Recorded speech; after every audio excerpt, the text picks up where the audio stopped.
जिनको भी अपना पुराना से पुराना ज़मीन का जो है खतियान निकालना है, अगर वो खतियान को निकालना चाहते हैं तो सबसे पहले ये जो अहम जानकारी है वो ज़रूर आपको पता होना चाहिए। अगर आपका 1905 का खतियान है या 1908 का खतियान है या 1912 का है या 1900 जो है यहाँ पर 14 का है, तो जब का ये खतियान आप निकालना चाहें निकाल सकते हैं। पुराना खतियान, ये सभी जो खतियान है ये अंग्रेज़ों के द्वारा ज़मीन का पूरा सर्वेक्षण करके तैयार किया गया था और जो है जितने भी ज़मींदार थे उनको ये खतियान जो है प्राप्त हुआ था जिनके पास थोड़ी भी अपनी निजी भूमि थी। सबको जो है यानी एक तरह से ज़मीन का एक इन्फॉर्मेशन दे दिया गया ताकि विवाद ना हो और लोगों को जो है ये जानकारी हो सके कि उनका ज़मीन का जो है सारा इन्फॉर्मेशन कहाँ मौजूद है और साथ साथ जो गवर्नमेंट है उनको भी पता रहे कि ये जो ज़मीन है वो किसकी ज़मीन है। अब है कि अभी ये पुराना रिकॉर्ड अगर आप निकालना चाहते हैं तो ये इसको निकाल सकते हैं। सरकार के द्वारा क्या किया गया कि कुछ समय बाद राज्य सरकार, जब ये आप समझ सकते हैं कि पूरा राज्य में, पूरा देश में जब अंग्रेज का शासन खत्म हो गया तो उसके बाद राज्य सरकार के द्वारा भी सर्वे करा लिया गया। अब राज्य सरकार के द्वारा क्या किया गया है ना, आधार 1905 को ही माना, ऐसा नहीं कि 1905 को आधार मानते हुए, है ना, आधार मानते हुए दोबारा जो है एक तरह से पूरा ज़मीन का सर्वेकरण कराया गया और राज्य सरकार के द्वारा फिर से खतियान बना लिया गया। बहुत लोगों का खतियान जो है 1970 का है, बहुत लोगों का 1984 का है ना। तो ये जो खतियान तैयार किया गया, हो सकता है बहुत लोगों का उससे पहले का हो या उससे बाद का हो, जब का भी हो। तो ये क्या किया गया कि ये पूरा जो है ना इसी करा लिया गया। लेकिन अगर आप इसको निकालना चाहते हैं, इसका नकल प्राप्त करना चाहते हैं, तो ये नकल के लिए आपको अपने ज़िला में जाना होगा जो आपका ज़िला है, ठीक है। अगर आपका ज़िला जो है 1905 के समय में कोई और होगा तो आपको अब उसी ज़िले में जाना होगा। जैसे होता है कि किसी का नया ज़िला जो है बन गया, तो आपका 1905 के समय में जो जिला होगा ये आपको पता कर लेना। जो आपके पूर्वज होंगे, कोई दादा परदादा होंगे, अगर परदादा तो नहीं होंगे, दादा होंगे तो उनसे आप पूछ सकते हैं, या पिता हैं तो उन्हीं से पूछ सकते हैं कि जो है 1905 के समय में आपका जो है जिला कौन सा था। नहीं जानेंगे तो वो भी जानकारी आप जो है सर्च करके भी निकाल सकते हैं।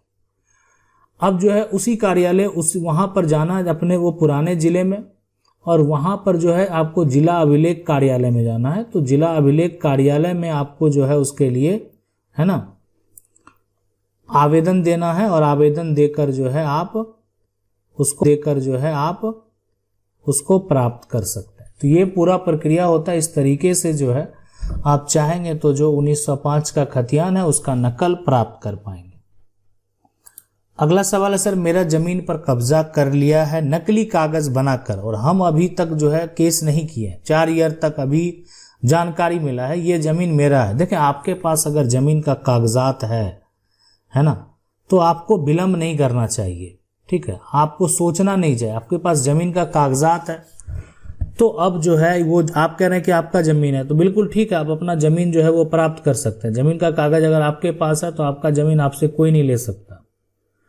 अब सवाल उठता है कि ये ज़मीन पर जो कब्जा किया गया है ना, इस पे जो विवाद है, इस पे जो कब्जा है, अब है कि अगर आप बलपूर्वक खाली नहीं करवा सकते हैं तो फिर आपको कोर्ट में केस करना चाहिए। देखें, होता है कि ठीक है हम उस व्यक्ति से नहीं लड़ सकते, है ना, हो सकता है कि किसी प्रकार का कोई अनहोनी ना हो, इसलिए विकल्प आम लोगों की मजबूरी हो जाती है कि वो कानूनी प्रक्रिया में जाए और कानूनी सहायता से उस संपत्ति को खाली करवाए। अगर कोई आपके साथ गलत किया है, धोखा किया है तो आप कोर्ट जा सकते हैं, आप सिविल कोर्ट जा सकते हैं, यानी केस फाइल कर सकते हैं उसके ऊपर। साथ में आप चाहें तो उससे पहले जो है अगर व्यक्ति जो है आपकी ज़मीन को कब्जा किया है तो आप एसडीएम के पास भी आवेदन दे सकते हैं, है ना। और किसी प्रकार का अगर एक तरह से समस्या है तो आप उस पर धारा 144 भी लगवा सकते हैं ताकि जो है वो व्यक्ति उस पर किसी प्रकार का कोई कंस्ट्रक्शन ना करा सके। अगला सवाल है, सर मेरे परदादा जो है ज़मीन का केवाला है और खतियान में भी नाम शो कर रहा है, लेकिन नया सर्वे में जो है रकबा कम कर दिया है और मेरा परदादा में जो है यहाँ पर भाई सर्वे में नाम नहीं डाल दिए। भाई सर्वे में नाम नहीं डाल दिए तो क्या करें, मेरे पास जो है पुराना रसीद नहीं है लेकिन ऑनलाइन रसीद जो है कम रकबा का कटता है। खतियान के अनुसार जो है इसमें खेसरा जो है ठीक देखें, अगर जो है पुराना यहाँ पर जो है आपके पास खतियान है ना, पुराना खतियान है और आपका नया जो खतियान है यहाँ पर उसमें जो है वो कम कर दिया गया है, तो इसका सुधार जो है वो संभव है।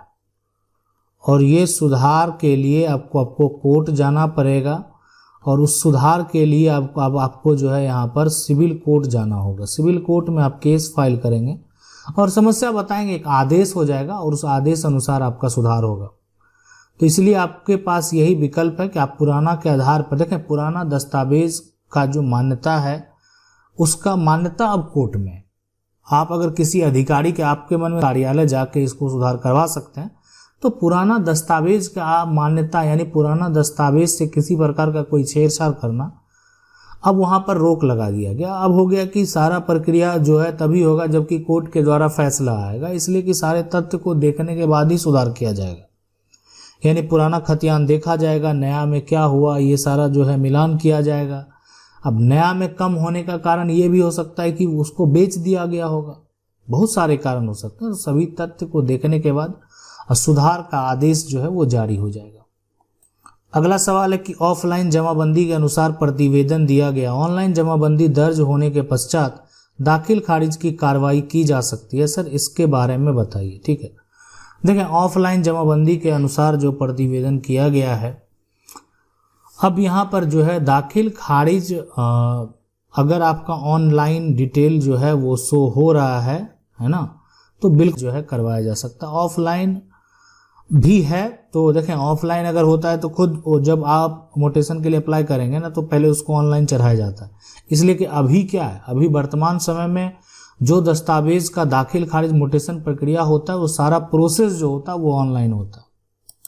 अगला सवाल है सर, मेरा मोटेशन रिजेक्ट हो गया है मार्च 2023 में और मेरा मोटेशन कैसे फाइनल जो है होगा? कर्मचारी बोल रहा है कि DCLR जाना पड़ेगा। तो बताइए सर कि कर्मचारी सही बोल रहा है।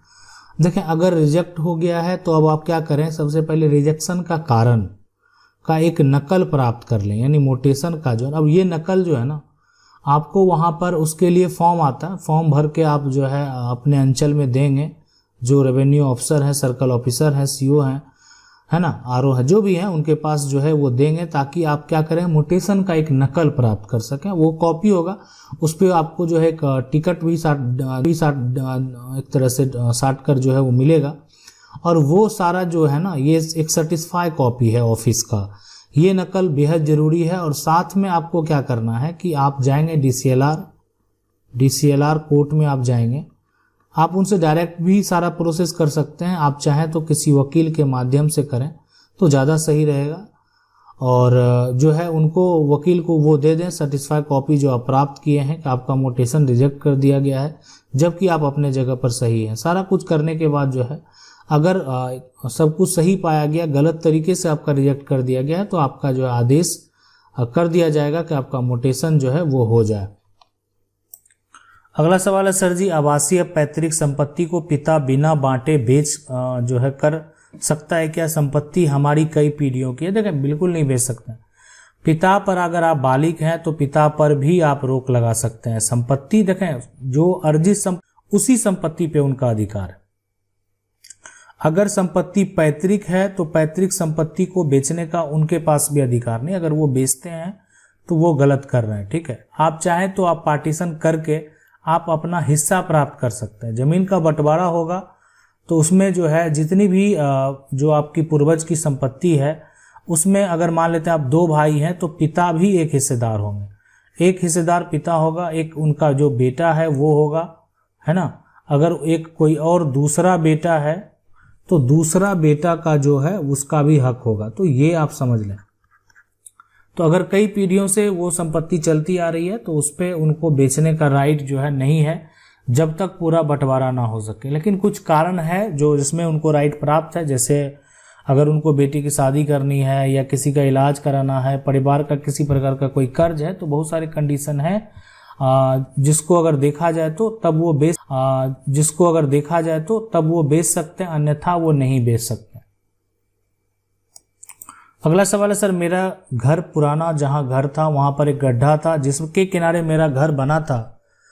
अब जो है प्रधान कह रहे हैं कि घर खाली करें, ये सरकारी गड्ढा में बना है, नहीं तो मैं गिरवा दूंगा। मेरा परिवार लगभग 40 वर्ष उस पर जो है कब्जा किया हुआ है, वो भी अनजाने में, क्योंकि परिवार के लोग जो है पढ़े लिखे नहीं थे और आसपास के 2 लोग जो है यहाँ पर कब्जा किए हुए हैं, जिसमें सब जो है यहाँ पर देखें यानी जो भी है भूमिहीन है। तो अब क्या करें, उपयुक्त सलाह दें। देखें आपका जहां पे भी पुराना घर था, अगर वहां पर किसी प्रकार का कोई गड्ढा है, अगर उसके किनारे आपका घर बना हुआ है, ठीक है, अब जो लोग हैं अगर वो भूमिहीन हैं और उनका जमीन पर कब्जा है, के द्वारा जो है यहाँ पर उनको एक पर्चा दिया जाएगा, एक जो है पट्टा करके दिया जाएगा, मतलब उसको आप हटा नहीं सकते। ऐसा सरकार का, देखें सरकार का साफ साफ कहना है कि अगर कोई भी भूमिहीन है तो अगर वो किसी भी पोजीशन पर लंबे समय से रह रहा है